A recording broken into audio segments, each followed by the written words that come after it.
Hi, Al here with Max Roof. Today I want to do a little review about solar panels. A lot of people are unsure whether it's a good thing to get for their home. You can look around in any neighborhood, you'll see a sporadic amount of solar panels that are up there, but a lot of homes that don't have it. And the question is, why is that?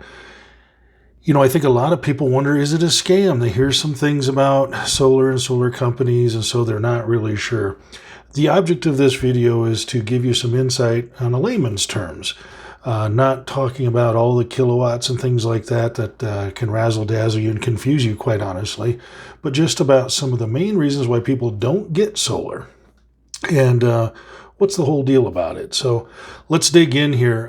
First off, I think a lot of people were like myself before I got into solar and understanding it, and of course providing it for our customers. And that's that they don't understand it.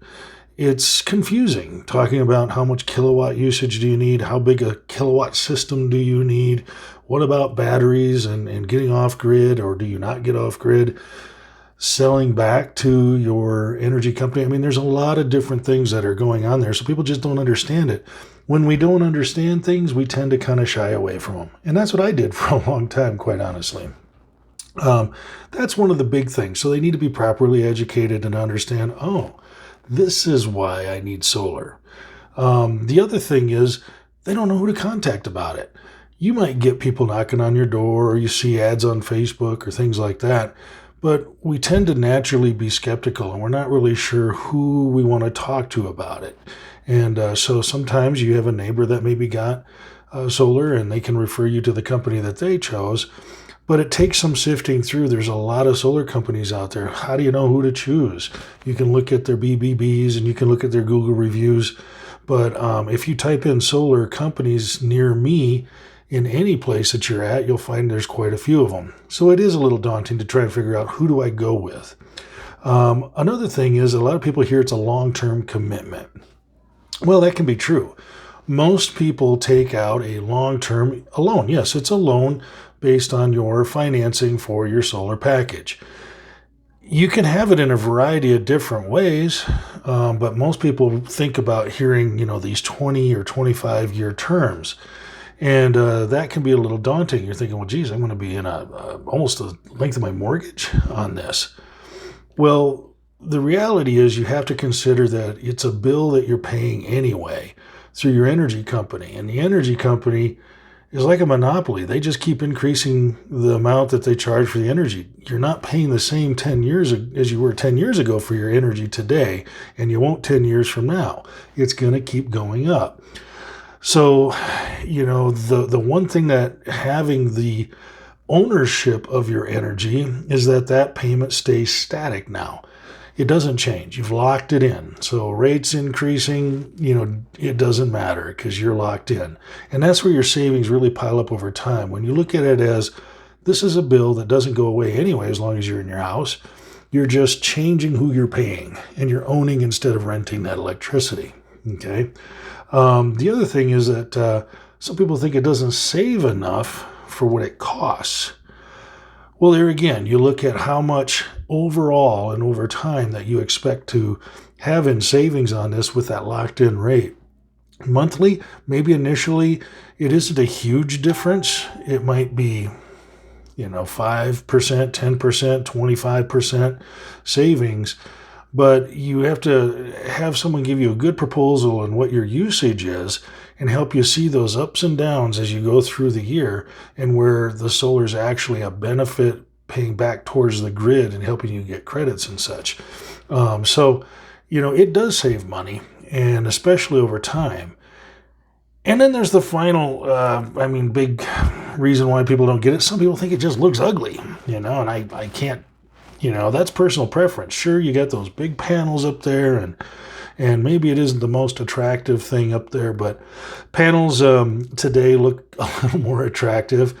You do have options to put the panels on the ground, and that's something that you need to talk to.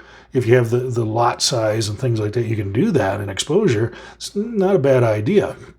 But for the most part, it is a look you have to learn to live with. It also puts a big signal out there that you are conscious about our environment and you are a solar user. So why should you get it? Like I said, you can stop paying those increases, quit giving your money to those greedy companies that own the energy out there and keep increasing the rates. The other thing is the tax advantages. You get a 26% tax credit for the amount of the purchase for your solar. And that's pretty huge. I think a similar thing happens when you buy like electric cars. But this is a really, really nice benefit because it means automatically it costs you 26% less. And you start adding that into, and if you owed taxes last year or things like that, it really can help you out come tax time. So that's huge. There's also energy rebates that come from the various companies out there, energy companies. So they vary all over the place, but I think an average is around $700 to $1,000 that you get cash back from having solar. You can also roll in other home improvements. People don't really know this. If you've been thinking about, I need a new furnace or AC, new roof, siding, windows, things like that, you can actually lump those in with your solar loan and get the 26% tax credit on top of that for those items. So you're paying 26% less than if you wrote a check for those items or took a regular loan elsewhere. That's huge, especially right now when a lot of people are doing home improvements. Another little known fact is if you had, say, hail damage on your roof, you can have the claim filed, have your insurance come out, give you the estimate for what it's going to cost for replacement that they'll pay for. That dollar amount you can actually roll into a solar package and then keep the money from the insurance company. Do with that what you like. You still get your roof replaced because it's in the financing package. But you've got a nice little bonus instead of worrying about how to come up with a deductible. That's a pretty amazing feature. And on top of that, you're getting 26% tax credit on insurance money for your roof. So that's a huge benefit.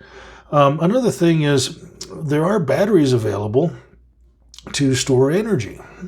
And there's different companies like Tesla and some other companies that you can actually put these batteries in that store energy and help you out when there's things like blackouts or what have you. We all saw, what happened in Texas. It was just crazy, and now you can actually take that savings that you get from being on the grid and such, but actually save that energy as well and use it when the grid's down.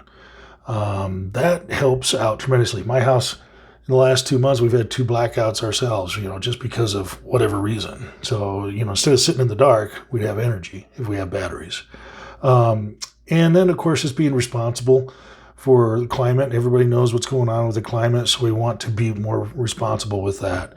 But you can actually increase the value of your home as well, which is really huge. So it all starts with an assessment. Hit the button below or the link below. If you live in Colorado and you'd like to have a complimentary assessment, we'll be glad to do so and tell you if solar is good for you. But I thank you for watching. If you'd like to subscribe, go ahead and do that too. See more insights on solar and roofing and other home improvement projects. Thank you.